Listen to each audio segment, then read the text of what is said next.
Hello people! So today I have a new custom figure to display, and with the recent news of Steven Moffat's departure as showrunner from Doctor Who, what better figure to do than his redesign of the Cybermen. The base figure was a simple Sam Raimi Spider-Man movie Green Goblin unmasked figure. The first thing I did was the head. I made the outline of the Cyberman mask and the and the bottom pieces of the face.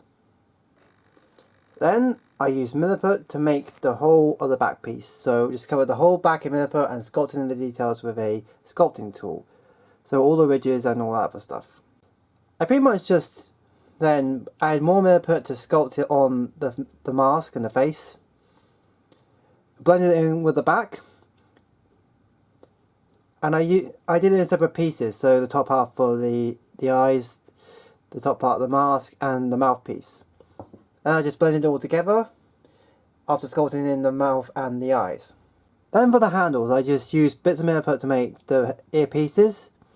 Took a bit of wire, put it on the top, glued it on top of the head, and added more milliput to thicken it out to make the tubing and the connectors of the tubes.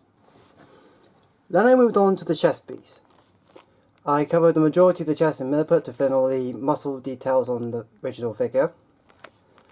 And then I carved in some of the details here and here, so the ridges and the gaps in the plating. And then worked on to the little circle piece here and all the bits around it, here and here. There's just a line that I just straightened out. I took some strips of milliput and made the strips here that go around to the back. I'll join up to the back.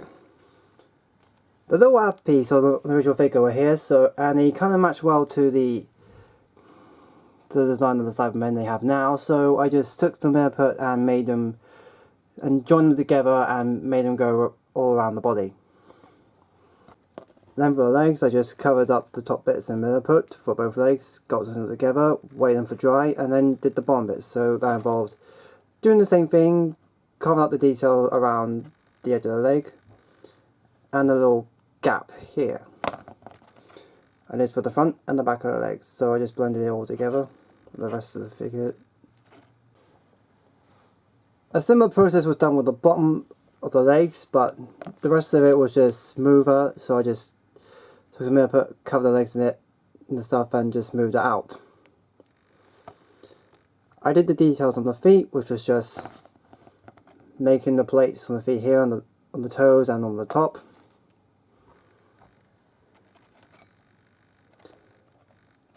You can see this piping that was on the Green Goblin figure. So I left it in on the thighs and even on bits on the legs, just so it would and I did a little bolt at the top so it would blend in. And I also added in other details of the figure, like the back of the legs here.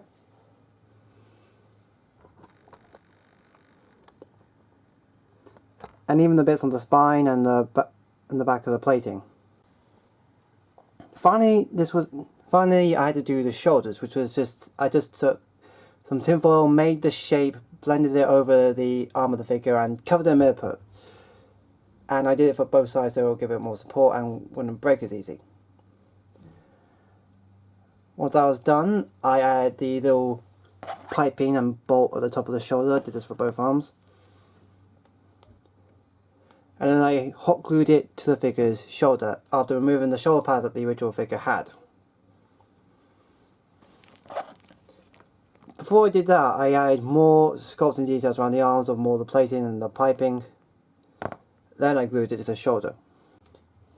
For both the arms, I sculpted over the majority of the armor detail that was already on the figure, except for the top part near the elbow. And once that was done, I just painted the whole figure silver and added in some black details like on the eyes, the mouth, some of the gaps in the armour, the fence and the shoulders. And of course I added in some blue in order to make the blue light in the centre of the chest. So that's it, that's the figure done, and boy what a load of effort that took. So much sculpting involved. So if you want to do a figure like this, prepare for a lot of work.